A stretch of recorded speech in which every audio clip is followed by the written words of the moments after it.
Hi, my name is Ayush Kishore. I train full-time at Celsius Tennis Academy. I don't take this opportunity for granted. Every day I try my best to improve my game so I can be a professional player. I want to show you how I train and take you on my journey.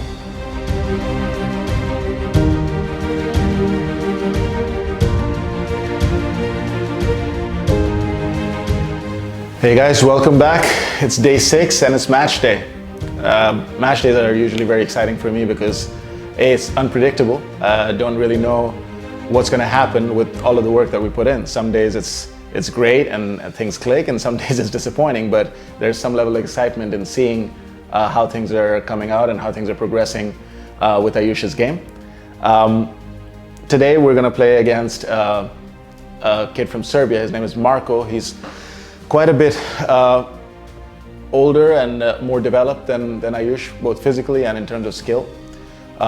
His game is stronger, his regular rally ball is quite a bit heavier, and he moves better, so it's going to be a pretty big challenge for Ayush. He's going to have to play really well, make a lot of big forehands, and he's going to have to take some risks as well to do well against Marko, because if they just play their normal game, shot for shot, Marko is definitely a better player.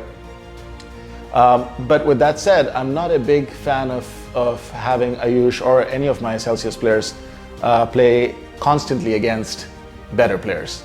I think that it can be very damaging for a player's development, because if you're playing against someone who has more skill or is older or just generally stronger all the time, then there are two things that could happen that are not ideal. One is if you're not performing at a high level against them, if you're losing to them, worse, if you're losing badly to them consistently, then that takes a toll on your confidence. You're going to start believing less in your game, less in the things that you can do well, and you're not going to feel so good about your game. So mentally it affects players a lot if they're always playing, training, competing against better players. But also there is a major technical problem that can happen, in that if you're learning a new skill, if I'm learning to hit a heavier backhand, for example, and I'm doing a lot of drills on that, but I'm consistently playing against someone, whether it's in practice or match, who has a much higher skill level, that ball that I'm facing is going to be so difficult all the time that I'm not going to be able to use the skills that I'm learning. I'm not going to be able to properly hit the shot the way that I want over and over, because I'm always going to be under pressure when I'm playing, points, but even if I'm doing drills against someone who has so much more skill. So it is important to mix in the type of players that you play with, both in practice and in matches. And ideally, you want to play half the time with players who are your level or a little bit lower, and half the time with players who are a little bit better. And the reason for this is that when you're playing someone who has less skill and the ball is slower, you actually have an opportunity to really use your skill, your game, your technique, and gain confidence in that, because you're not challenged as much and you're able to focus on your game and focus on the skills that you're developing, whether there's a change that you're making, whether there's a skill that you're just trying to improve. But if the resistance from the other side is less, it gives you a better opportunity to use your skills better and then get more and more confidence in it. And when you have that confidence, then you can play against someone a little bit better and be able to hold your own. So it's important to have that mix. In fact, a famous coach once told me that the players who develop the best, they always enter tournaments where they're expected to lose second or third round. You don't want to enter tournaments where you're expected to win, because there's not enough challenge, and you can start getting a little bit lazy and a little bit casual because you're not being challenged enough. At the same time, you don't want to play tournaments where this field is so strong that you might not make it through the first round, and then you're losing confidence and you're training hard and you're losing first round over and over. So you want to play tournaments where you're expected to win a round or two, but then come across a player who's quite a bit better, and then you have to push a lot to get to the quarters or semis.